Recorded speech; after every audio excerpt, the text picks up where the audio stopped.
ආයිබෝ. අදත් ඔයගොල්ලෝ එකතු වෙලා ඉන්නේ travel with chefs සමගින්.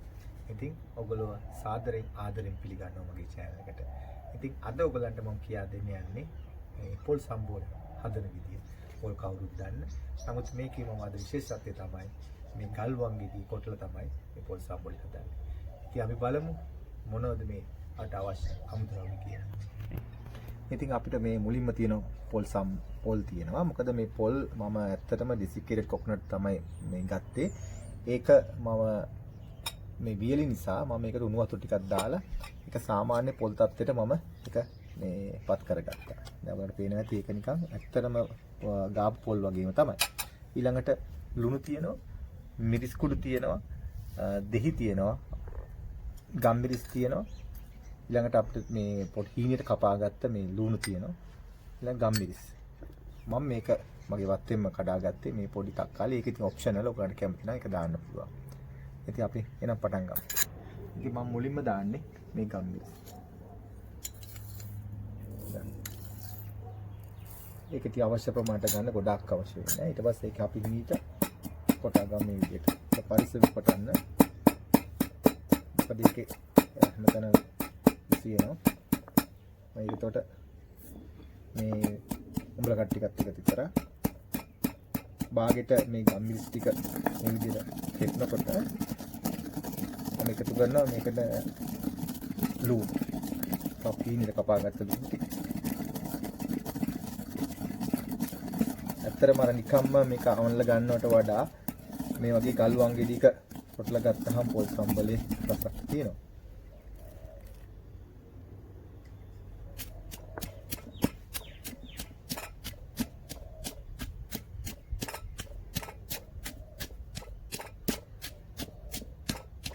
ඊළඟට මේ ලුණු හැන්දක් මේක තමයි එකතු කරන්නේ. හැම වෙලාවම ලුණු කියන දේ පොඩ්ඩක් පරිස්සම එකතු කරන්න ඕනේ. මදි නම් ඕන වෙලා ඒක අපිට දාන්න පුළුවන්. මේක ඉතින් හොඳට මේක පොඩ්ඩක් කෙටෙන්න ඕනේ. ඊළඟට මගේ වත්තේ තියෙනවා මේ වගේ මේ කොච්චි තියෙනවා. ඔයාලට ඕන නම් මේක පොඩ්ඩක් දැවිල්ල වැඩි කරගන්න.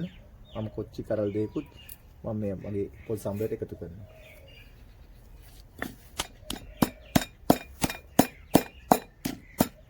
ඉතින් මේක වුණාම ගොඩක් පොල් සම්බෝල් හැම දැවිලා තියෙයි.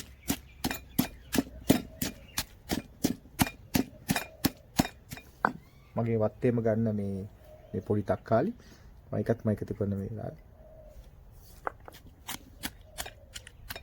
බලාගෙන ඉන්න මොකද ඒක ඉහෙන්න පුළුවන්. ඊළඟට මම මිරිස් කුඩු මේකට එකතු කරනවා.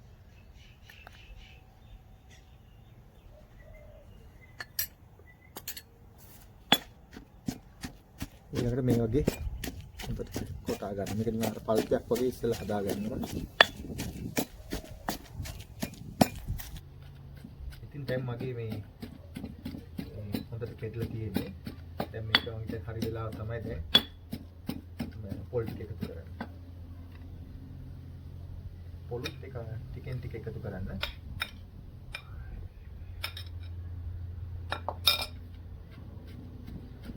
ගල් වංගෙඩියේ හදන මේ පොල් සම්බෝලේ මම ඊතර පොල් ටිකත් මම මේ විතර එකතු කරනවා.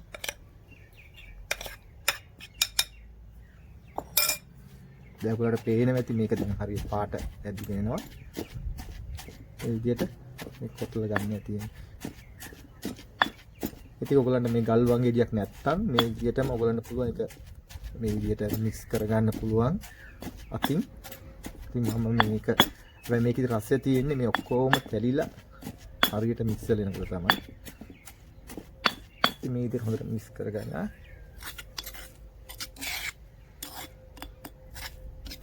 ඔයගොල්ලෝ ভেජිටේරියන් අය නම් මතක තියාගන්න ඉතින් උඹලා කඩ එකතු කරන්න අවශ්‍ය නැහැ.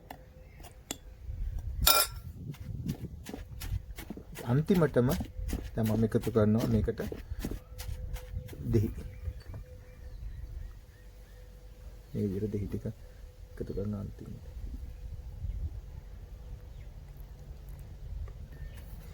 උඹලකට මේ අවශ්‍ය අයට විතරක් ඉතින් ඒක පාවිච්චි කරන උඹලකට සමහර අය උඹල කරන්නේ.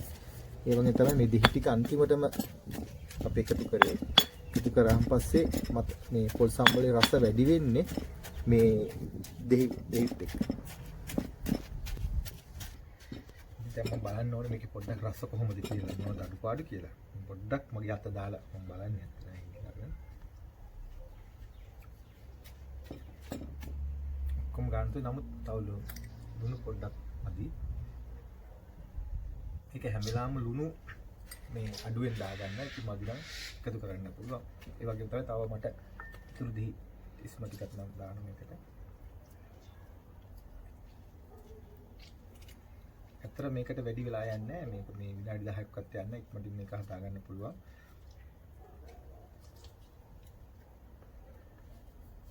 මේකෙන්තර මම ඉස්කරගත්ත මේ විදිහට පොල් දාන්න පොල් සම්බෝලයක් මේසයක් උඩ තියෙනකොට අපිට දැක්කහම තේරෙනවා මේක මේ ගල් වංගෙඩිය කොටපු එකක්ද නැත්නම් අතින් මිස් කරපු එකක්ද කියලා. ඉතින් ඒක වෙනස තමයි මේ තියෙන හොඳ කැයිලා කියන එක.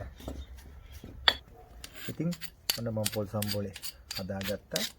දැන් මම මේක අපි දාමු මේ දීසියට.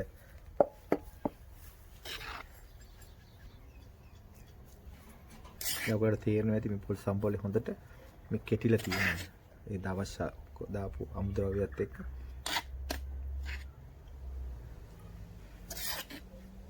ඔයගොල්ලන්ටත් පුළුවන් මේ වගේ ගල් වංගෙඩියක් තියෙනවා නම් මේ විදියට මේ කොටලා හොඳ පොල් සම්බෝලයක් හදලා ඔගේ පවුලේ අයට මේ විදිහට සංග්‍රහ කරන්න. ඉතින් ඒක ඔයගොල්ලන්ට මේ මිරිස් එහෙම දැමීදී ඔයගොල්ලන්ට බලන්න ඔයගොල්ලන්ට අවශ්‍ය වෙන විදිහට අවශ්‍ය ප්‍රමාණයට මිරිස් කොච්චි ඊළඟට මේ ගම්බිරිස් ඒව එකතු කරන්න. මේ තියෙන්නේ ගල් වංගෙඩිය කොටාගෙන හදපු පොල් සම්බෝලේ. ඉතින් ඔයගොල්ලෝ දකින්න ඇති කොහොමද මේක හැදුවේ කියලා. ඉතින් මේ වගේ හදලා ඔයගොල්ලෝ try කරන්න ගෙදර මේ මගේ රෙසිපි. ඉතින් try කළා අපේ travel with chef Facebook video තියෙනවා. ඒකට comment එකක් දාන්න කොයි විදිහටද හැදුවේ කියලා. නැත්නම් අපිට පුළුවන් එකේ ෆොටෝ එකක් අරන් අපිට එවන්න. ඉතින් මෙවැනිම රසබර වීඩියෝ තව ඉදිරියට එන්න තියෙනවා. මම ඒවත් ඉදිරියේදී හමු වෙනතුරු අදට මම ඔබගේ සමු ගන්නවා travel with chef සමග. ඔබට සුබ දවසක්. ආයුබෝවන්.